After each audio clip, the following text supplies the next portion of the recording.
Bom, a gente volta aqui na transmissão e com o pessoal que está aqui.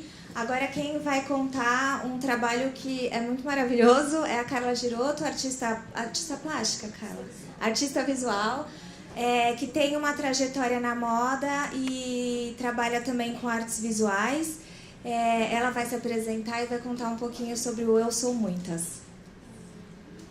Olá, boa tarde a todas e todos. Desculpa se eu fiz alguém esperar, acho que deu um contratempo de horário, mas eu vim pelo horário que estava no convite, quis chegar antes para pegar a prática de costura, eu não consegui, gente, né? Vida corrida.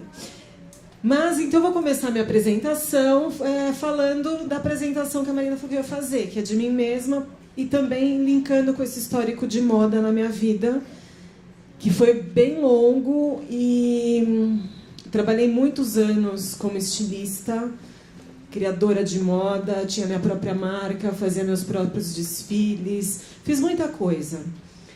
E isso se liga, inclusive, ao assunto que eu vou falar aqui hoje, quando eu começo a entender que o sistema moda, da maneira como a gente conhece ele, é um sistema bastante hegemônico, violento nas suas práticas, e por isso, de alguma forma, eu fui entendendo que ali não era exatamente um sistema no qual eu queria atuar da maneira como ele me pedia que eu atuasse, ou seja, dentro daquele sistema o desfile que se faz gera imagem, que gera desejo, que gera venda de produto, etc. e tal. E entendendo tudo isso, eu fui também percebendo que a minha criação ela tinha muito mais relação com as artes visuais, com questionamentos que eu já trazia dentro do sistema moda, e aos poucos eu fui criando esse território nas artes visuais também. Isso não significa que eu joguei fora todo o meu amor pela roupa. Eu sempre amei roupa, eu fui fazer moda porque eu sempre amei construir roupa, eu aprendi isso com a minha avó e com a minha mãe, e foi por isso que eu fui para a moda e não pela moda em si. Mas eu vou resumir um pouquinho, né, que quando eu fecho meu ateliê, 12 anos atrás, eu distribuí tecidos, vendi aviamento, você vendia por quilo. Levei o carro de aviamento lá no braço para vender por quilo. Mas uma coisa que eu não consegui me desfazer e nem jogar fora foram as modelagens, que é o chassi de uma roupa, né? Aquela matriz que dali você faz tudo.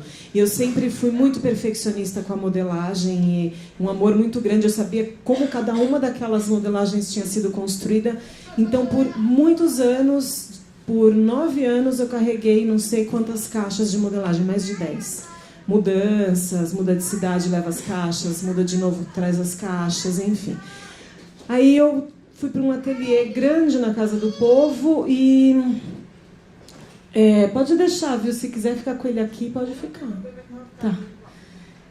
Fui para um ateliê grande na Casa do Povo e levei minhas modelagens para lá. E como era muito grande, eu na época tinha um grupo de estudos, que tenho até hoje, que chama Grupo Maior Que Eu. Todo mundo meio que trabalhava com roupa, figurino e tal, e as caixas começaram a ser abertas por mim e por aquelas pessoas para fazer roupas com aquelas modelagens. Até que chegou um momento que a Casa do Povo fez uma proposta para todos os grupos que estavam atuando ali, que a gente fizesse algum movimento interno, cada grupo fizesse um projeto, uma proposta de pensar a sua atuação na Casa do Povo publicamente. E o nosso grupo olhou para aquelas caixas de modelagem e a gente pensou, puxa, se a gente já usa tudo isso, é tão legal a gente poder usufruir tudo, por que a gente não faz disso algo público, que as pessoas possam usufruir também? E pensando, claro, que eram coisas que a gente já discutia no nosso grupo de estudos, como atravessar o sistema moda, como intervir nessa lógica de produção tão capitalista, tão neoliberal, que massacra vidas, que é hegemônica, que massacra... Enfim, um sistema que todo mundo já sabe, está careca de saber como esse sistema, de alguma maneira, ele serve muito como... a mão e a luva para o neoliberalismo no mundo hoje, né? Por vários motivos, que eu não vou estender aqui porque eu vou tratar de outro assunto. Mas pensando nisso tudo, a gente pensou em fazer uma biblioteca de modelagens em que as pessoas pudessem chegar lá, escolher o molde, levar o tecido e sair com uma roupa pronta.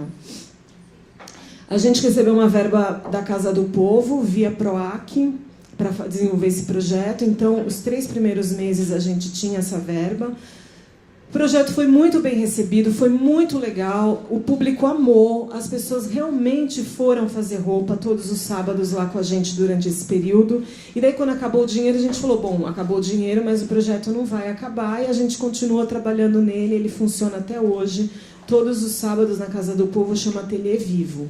Então, a minha história com moda, ela continua sendo contada, mas por muitas outras mãos, muitos outros corpos, e de uma maneira totalmente aberta, em que as pessoas podem chegar lá e construir, inclusive a própria modelagem, porque pega uma modelagem que já foi minha, mas transforma uma manga, transforma um aviamento, transforma um comprimento, aquilo também é criação.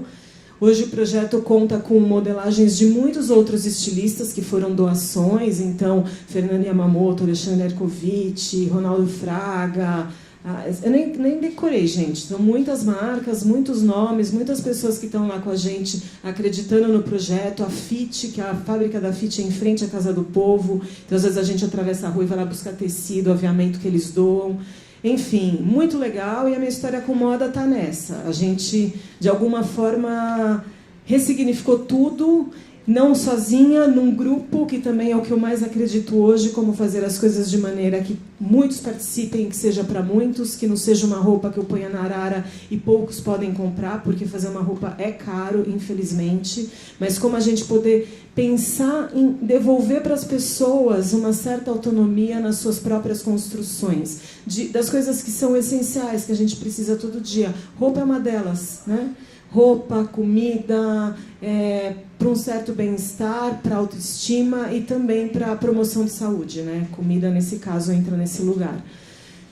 Então, eu me apresentei, essa sou eu. Ah, tá, então depois eu migro para as artes visuais e começo um trabalho ali que também tem muito a ver com o meu trabalho de moda, obviamente, a gente é uma só, né? A gente vai transformando linguagem, estudando mais, pesquisando mais, entendendo outras coisas do mundo, mas a gente tem ali como diz uma amiga minha, a gente tem um RG. Meu RG é da moda, eu nasci lá e eu ganhei passaporte para transitar em muitas linguagens, e ainda bem, meu passaporte está bastante carimbado, quero carimbar mais ainda. Mas esse trabalho que eu vou apresentar aqui, ele é de 2015 e ele nasce de uma proposta do Sesc Ipiranga, de eu fazer uma exposição, de eu pensar um trabalho ali com eles. Era um trabalho dentro de uma exposição que chamava Fora de Moda, ou Fora da Moda, hein? Muda tudo, mas enfim. Fora da Moda.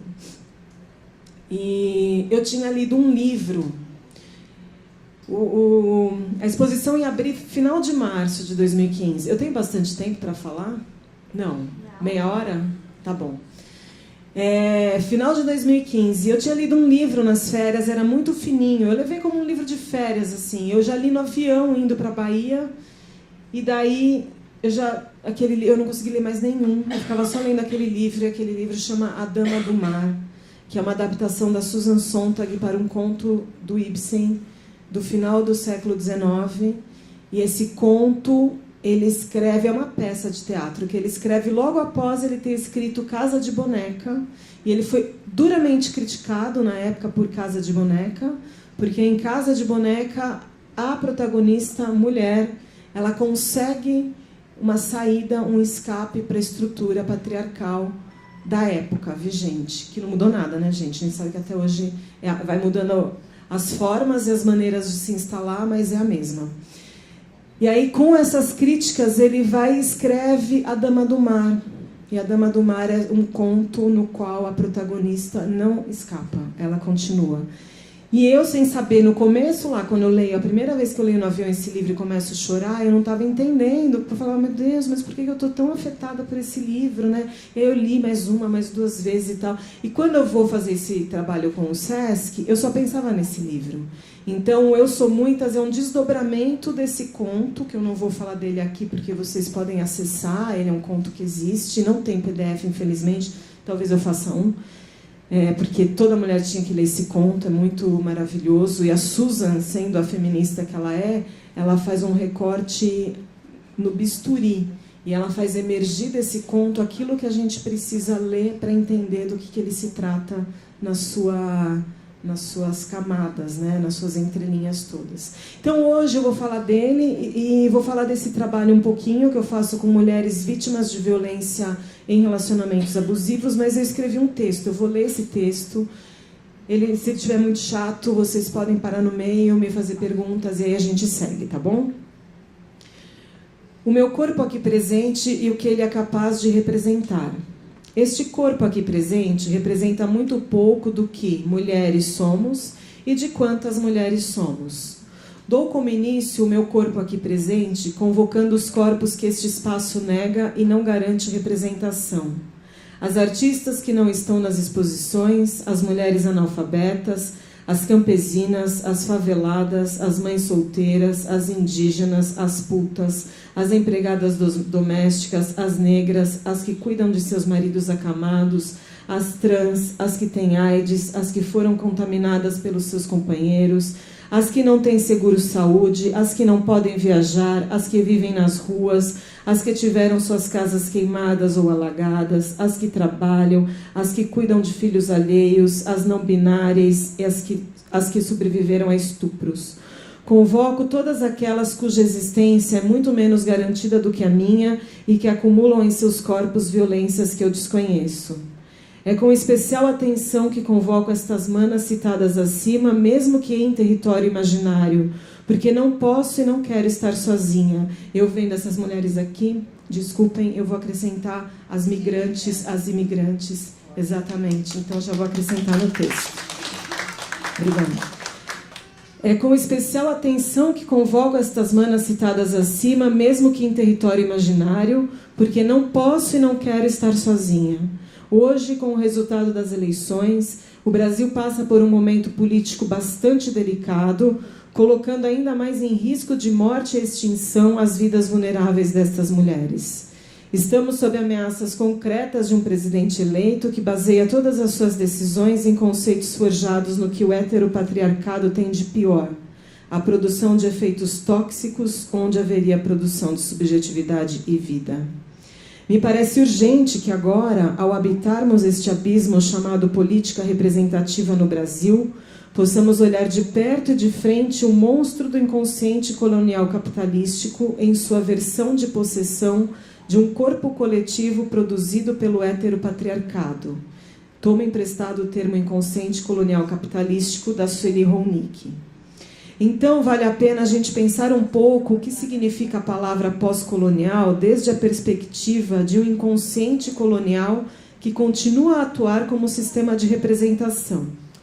Neste sentido, o pós-colonial não existe. Vivemos ainda um regime colonial que cafetina os nossos inconscientes e sequestra a nossa imaginação. É impossível elaborar sobre o que um trabalho de arte é capaz de produzir em corpos e vidas se não formos capazes de compreender que é o inconsciente que precisa ser libertado das forças de capturas coloniais.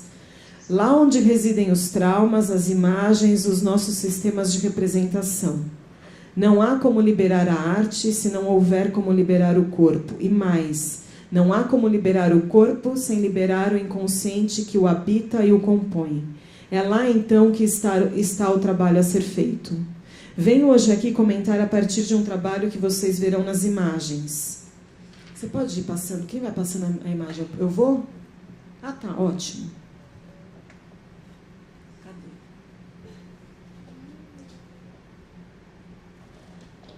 Aqui. Ah, tá, ótimo, obrigada. Eu Sou Muitas é um trabalho que realizo desde 2015 com mulheres vítimas de violência e abusos em relacionamentos afetivos. Fui uma dessas mulheres. Eu Sou Muitas é o pessoal e o político em mim, caminhando rumo a um impessoal, a uma voz que não é mais a minha e nem sobre a minha própria ferida experiência, mas que, em associação com outras, reverbera em encontros.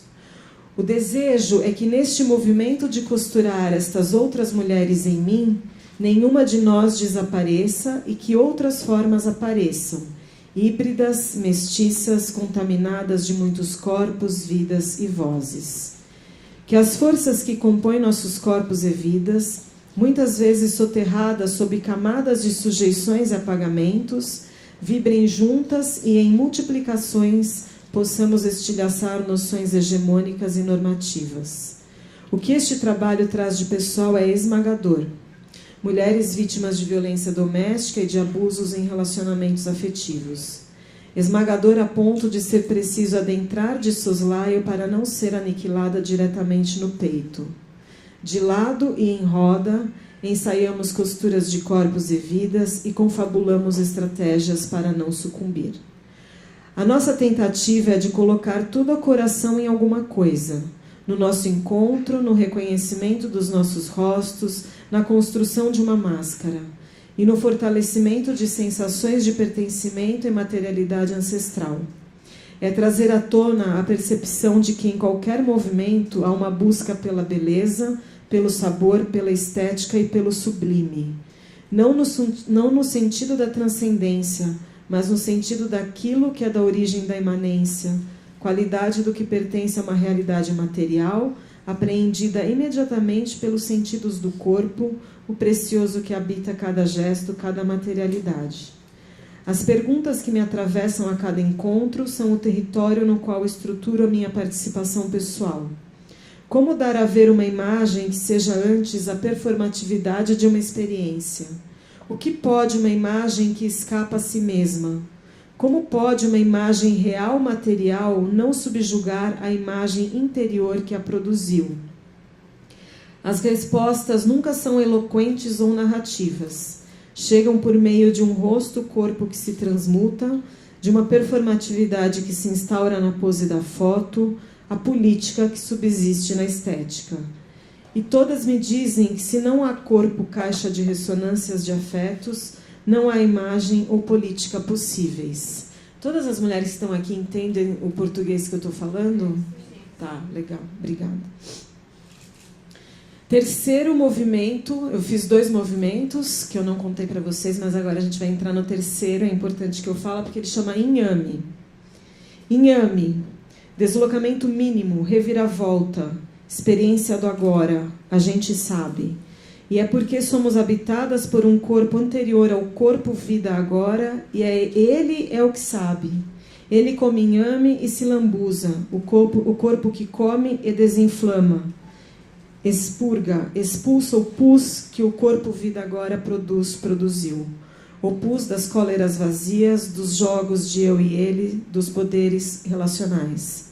Nós, o corpo inhame e o corpo pus, reivindicamos as palavras e a nossa baba é pura matéria mole mastigável em nossa boca e língua. Palavras atravessam nossa carne e regurgitam massas fermentadas em expansão de organismos vivos. Pedaços inteiros de vida caem de nossas entranhas e fazem seus caminhos na terra. Cuspimos longe e cuspimos perto. Traçamos rotas e caminhos. Cuspimos na terra as nossas inflamações e elas nos devolvem plantas imensas com seus sumos roxos, vermelhos, pretos, escorrendo por cima dos nossos corpos. O corpo inhame e o corpo pus. A gente agora somos muitas, a gente somos plantas e juntas nos curamos. Reivindicamos viver por nós mesmas, viver e continuar, que parem de nos matar.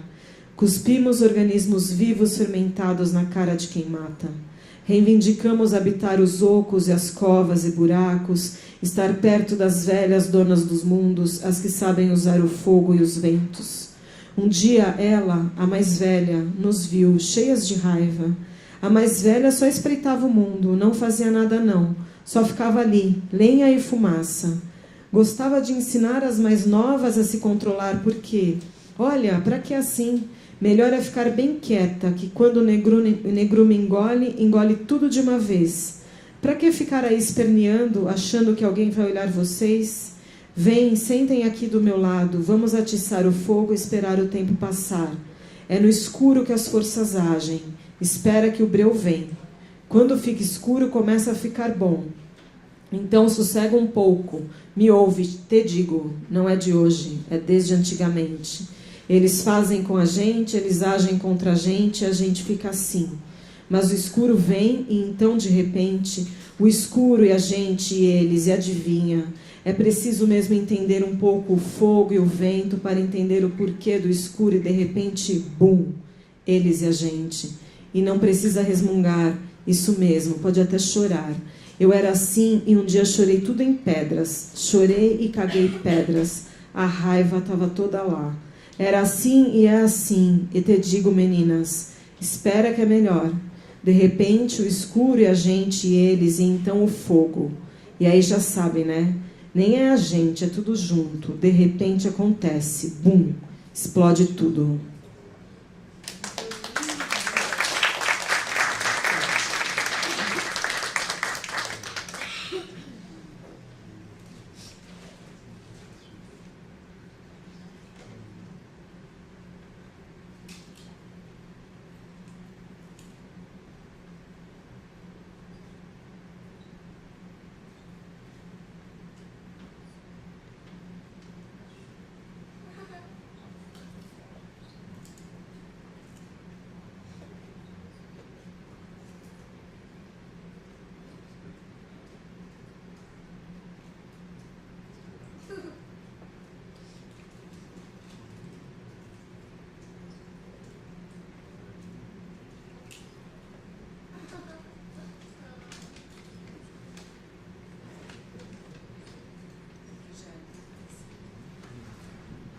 E esse é o trabalho feito com essas mulheres. São várias abordagens, foram vários momentos, não foi tudo ao mesmo tempo. E eu queria abrir para perguntas, porque eu acho que pode ser mais legal do que eu ficar tentando contar aqui e dar conta de um trajeto que já dura, está indo para o 4º ano, né?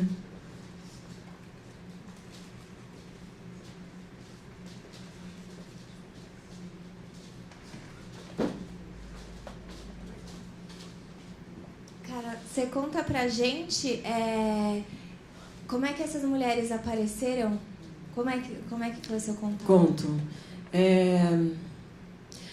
Quando eu me dei conta do que o texto A Dama do Mar tratava, eu já estava fazendo alguns trabalhos com ele, mas esse trabalho ainda não tinha começado.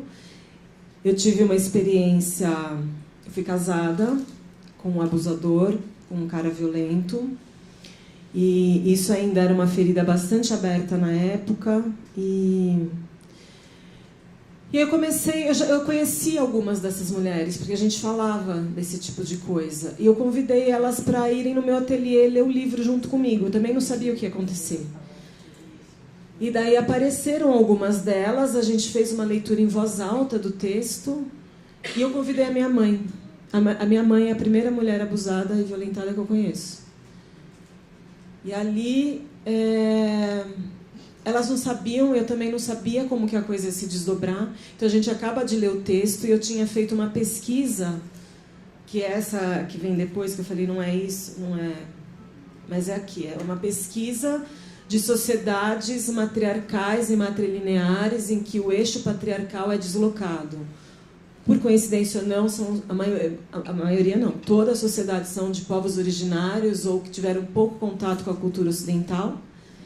E aí a gente ficou olhando essas imagens e tal, e a gente estava dentro do meu ateliê, e eu falei, e se a gente fizesse um exercício da gente ficar se olhando um tempo no espelho, e para além de se achar tô bonita, tô feia, tô isso, tô aquilo, a gente reconhecer as linhas de força que um rosto pode conter. E daí a gente pensou em fazer uma máscara, e cada uma delas escolheu lá um tanto de materiais que tinha no ateliê e levou essa máscara, levou esse material para casa a fim de construir uma pele, porque a minha pergunta é, se fosse possível fazer uma pele para dialogar com o mundo a partir de um outro rosto, como seria isso para cada uma? E daí elas voltaram com essas coisas, uma mais linda e mais absurda que a outra, e eu fotografei.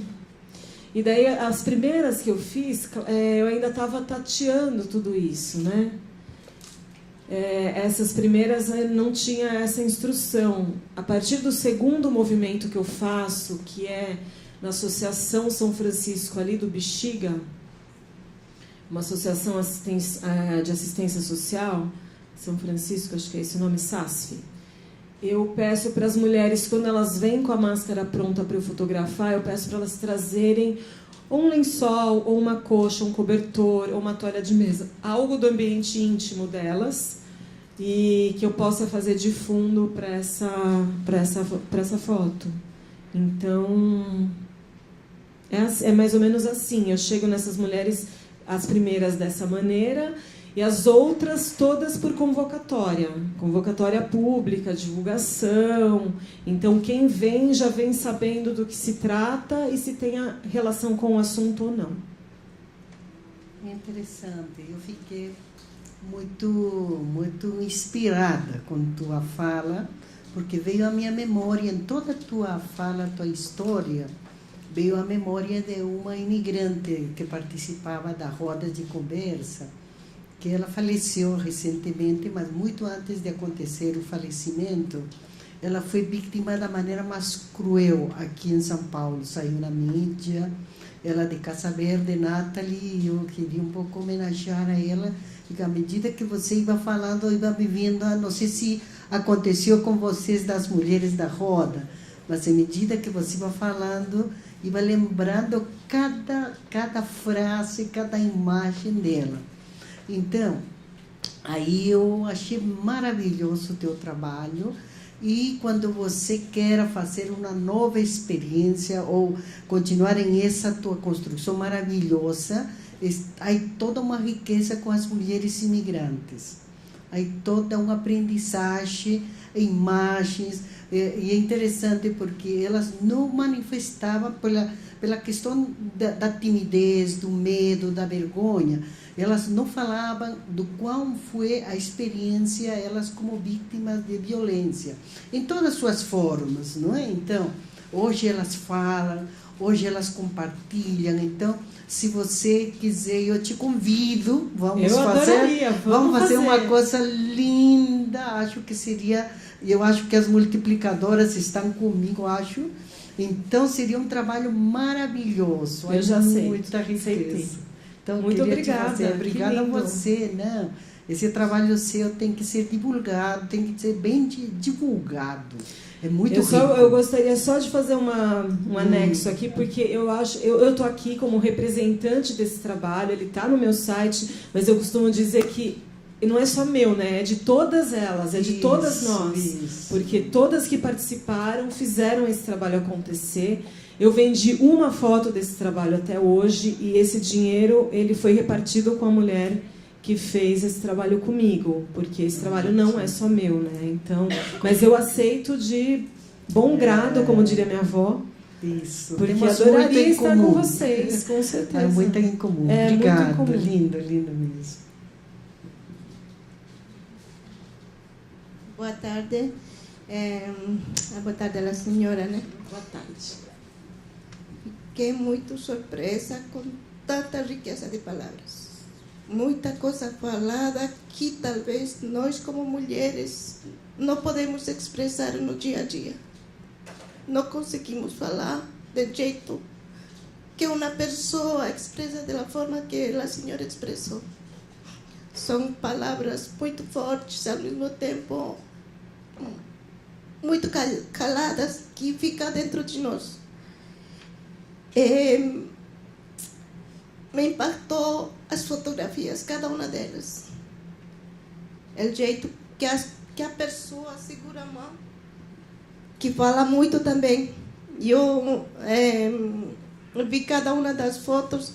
É uma mulher vestida desse jeito, mostrando que é uma mulher, mas ao mesmo tempo expressando na forma de vestir o que a pessoa sente, as coisas que ela tem escondido debaixo dela. Que demonstrar, que mostrar o que ela está sentindo, o que ela é, mas está ali. É uma mulher representando todas as coisas que não pode falar, só com a forma de vestir, de mostrar. Talvez queria falar, mas não consegue mais, mostrando-se dessa maneira, mostrando tudo o que ela sente, tudo o que a mulher passa, se sente encadenada, se sente frustrada, se sente escondida, porque não pode falar as coisas que pode falar, que ela quer mostrar o rosto, mas não se sente tão capaz de poder mostrar, se enfrentar às coisas do mundo, às coisas que vê o dia a dia, que enfrenta todo dia. Mas está aí. É uma mulher debaixo de todas essas coisas que vem em frente, mas nós estamos fortes, ainda saindo à frente, mesmo assim que tem barreiras. Essa vestimenta eu vejo como uma barreira, aquelas coisas que as mulheres enfrentamos o dia a dia. Muito obrigada por suas palavras. Nossa, obrigada a você, que lindo. Obrigada. Eu fiquei muito... Eu choro nas palestras, gente. Eu estava falando, eu não vou chorar nessa, mas aí, né? Aí uma chora, a gente chora junto. Oi, Carla. Aqui. Bom. Carla. Carla também, me chamo. Seu trabalho é maravilhoso, parabéns. E me chama muita atenção, porque aqui você colocou que esse trabalho foi do norte da África, né? Nós fizemos um trabalho também na Casa do Povo. A gente usou aquele espaço o ano passado para falar de uma africana que se suicidou. E nós usamos a arte visual para mostrar para os brasileiros que nesse meio de transporte que ela suicidou jogando no metrô, que esse meio de transporte poderia também ter vidas. Então, toda a arte foi feita, até algumas estão aqui, em tecidos, pintados, contando a história do seu país, trazendo vida, e depois isso ficou exposto no metrô. Então, eu acho que esse trabalho ele tem que ser mais divulgado, né, principalmente para as mulheres, para imigrantes. Então, é muito necessário, como ela falou, expõe alguns sentimentos. Por exemplo, tem muitas máscaras ali que não tem boca, não tem nariz, então não tem olho, né? Então, alguma coisa também a mais diz aí nessa foto, né? Então, eu acho que isso seria... Reitero o convite da Soledade. Já tinha anotado até seu telefone aqui no meu celular. Nossa, vamos para poder a gente fazer esse trabalho junto, porque assim é riquíssimo. Obrigada. Então, você falou o norte da África, que eu amo essas mulheres, né? Essas imagens são muito maravilhosas, mas tem muitas, é uma pesquisa imensa. Essas são as mexicanas, sociedades matriarcais e matrilineares são muito... Eu não passei aqui, eu parei aqui nessa imagem porque precisa de mais tempo. Mas é uma pesquisa... Tem na Ásia, tem muito. América do Norte, América Central, América do Sul. África, muito. Norte da África, onde mais tem, né? Então, eu sei qual foi esse trabalho maravilhoso. Que bom que a gente está podendo se conectar aqui. A gente não se conectou na Casa do Povo. Mas vamos para frente com essa história, porque eu acho que é isso, né? Só mais um minutinho, vou responder ela, a gente se fala. Essa mulher da máscara inteira fechada foi uma das que mais me impressionou, porque ela é uma musicista. E quando eu termino de fotografar, eu ainda tenho um vídeo sobre esse trabalho que eu preciso editar. Quando eu termino de fotografar, eu pergunto para as mulheres o que foi que fez com que elas escolhessem essa materialidade para se representar. E essa mulher que é musicista, ela não conseguia falar. O som dela saía todo entrecortado e ela também não tinha retorno à voz, porque também estava tampado o ouvido, que tem uma rosa em cima de cada ouvido, uma rosa preta. Aquilo me impactou de tal maneira que ali eu entendi que o próximo passo desse trabalho, que eu gostaria muito, é de fazer um coral com essas mulheres mascaradas, que a gente pudesse colocar encanto. E quando eu falo coral, eu não quero dizer que eu vou fazer um coral lírico, uma ópera, que todo mundo tem que saber cantar. É o oposto disso. São os nossos gaguejos, os nossos balbucios, as vontades de falar que muitas vezes a gente não tem, não pode, né? Mas que transformado em canto, transformado em música, e fazer uma apresentação desse tipo. Esse trabalho eu ainda não comecei por falta de recurso, porque eu acho injusto. Um coral vai levar muito mais tempo para essas mulheres, a gente vai ter que se encontrar semanalmente, vai levar uma elaboração, e eu não acho justo que a gente não tenha um recurso para que todo mundo possa usufruir financeiramente desse trabalho também. Então, eu estou buscando recursos financeiros para realizar a próxima etapa desse trabalho. Você queria falar? Bom, boa tarde. Meu nome é Jaqueline, né? Boa tarde. Eu amei muito o seu trabalho. Obrigada. É algo que a maior parte das mulheres, né, procuramos. Tem que ser muito, muito divulgado mesmo, porque nós também, como imigrante, mais ou menos representa assim como essas fotos que você mostrou. Há muitos que passaram por violência doméstica, elas não conseguem falar, por medo. O medo fecha tudo as portas. Sim. E essa máscara representa isso. Como a Soledade falou, aquela moça que faleceu foi vítima disso. Uau. Ela sofreu muito tempo, muito, até que chegou à morte. Então, tem foi que um feminicídio, ela morreu nas mãos do companheiro. Ele está preso, mas ela, depois de 8 meses, ela adoeceu e faleceu, porque não conseguiu. Ela cicatrizou as feridas que ele fez, todo o corpo, mas por dentro ela estava totalmente machucada, né? Deixou 5 filhos. Sinto muito. Então, é algo que eu passei junto com ela todo o tempo, e eu sempre lembro, e com tudo o que eu vivi junto com ela, também eu passei violência doméstica, então isso que me deixou mais forte, e espalhar muito, ajudar muitas mulheres que não conseguem, né? O medo é como uma criança, quando você fica, você quer, mas é difícil, muito difícil.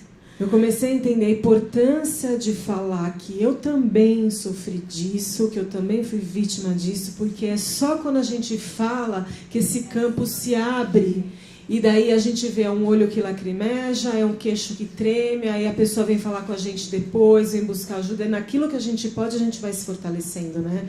Tem uma frase da Audre Lorde que ela fala: o silêncio não nos protege. Porque é isso. Às vezes a gente não fala por 1000 razões, mas quando a gente fala, é um rastro de pólvora que as coisas acontecem, né? E esse é um tipo de fala também. Fazer esse trabalho é um tipo de fala. Parabéns, eu agradeço muito a você. Eu que agradeço. Nós Obrigada. também estamos aqui. Vamos juntar e na frente todas, né? Boa tarde, meu nome é Araceli. A verdade é que as fotos chocam, né?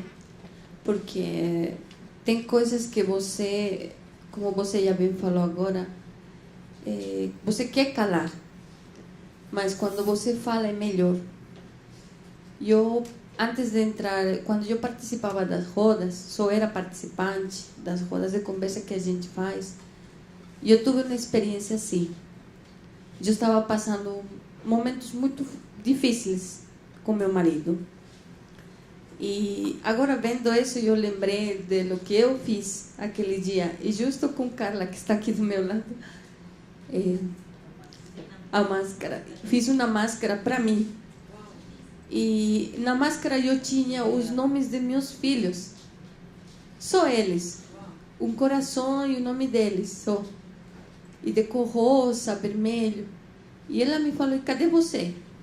Cadê seu nome? E eu olhei e fiquei calada, não sabia o que responder. Falou: você está se perdendo. E eu estava me perdendo. Aí quando eu enxerguei isso, eu falei: nossa, eu estou me perdendo. Aí ela me explicou, me falou: você não tem que levar os filhos para frente. Leva os filhos para trás, vai para frente você. Mas se mostra, cadê você? Para ser o exemplo. Sempre lembro isso. E eu sempre, em todas as partes que eu consigo falar, eu agradeço muito, porque foi isso que me ajudou também. E agora vendo justo essa foto aí, eu lembrei isso, eu falei, eu sempre ponia meus filhos na frente. Talvez para eu me esconder da dor que eu estava sentindo. Mas quando você expõe a dor que você tem muita gente que ajuda. Com uma simples palavra, ela te ajuda. E a mim me ajudaram muito. E agora, vendo tudo isso, é um trabalho lindo que você faz. E que sim, que tem que ser muito publicado. E tomara que dê para fazer uma parceria também com nós. Porque tem muita mulher que precisa se enxergar nessas fotos. E assim como eu, talvez se identificar com uma. Obrigada. Obrigada a você.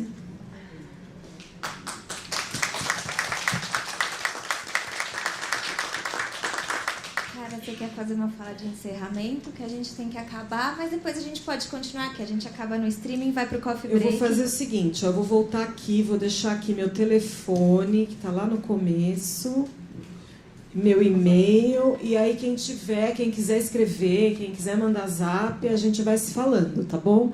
Então eu agradeço, nossa, as trocas maravilhosas que a gente teve aqui. Eu acho tão impressionante, né? Só juntar um pouco de mulher, a gente vai se fortalecendo, tudo vai acontecendo. Muito lindo, muito obrigada. Agradeço a Marina do Modifica por ter me convidado, agradeço o Instituto Avon, a Instituto C&A por essa ação, esse acontecimento hoje aqui à tarde. E é isso, na próxima a gente fala mais e vê mais. Gente, obrigada. Eu acho que nem tem encerramento. Tudo que vocês falaram é o grande encerramento. Vou passar a palavra para a Dani do Instituto Avon para ela encerrar o nosso dia. Eu só queria agradecer vocês por compartilharem conosco essas histórias maravilhosas, realmente muito emocionante. Eu saio daqui renovada e transformada, inspirada pela coragem de vocês. Queria convidá-las também, a gente preparou ali um lanche para nós, para a gente conversar mais um pouquinho. Vamos lá? Muito obrigada, Jéssica, por ser embaixadora do dia de hoje. Agradeço Luciana pela parceria com o Instituto C&A. A gente precisa fazer muito mais coisas juntas. E obrigada também pela participação do Modifica, para trazer essas histórias tão lindas para nós hoje. Muito obrigada.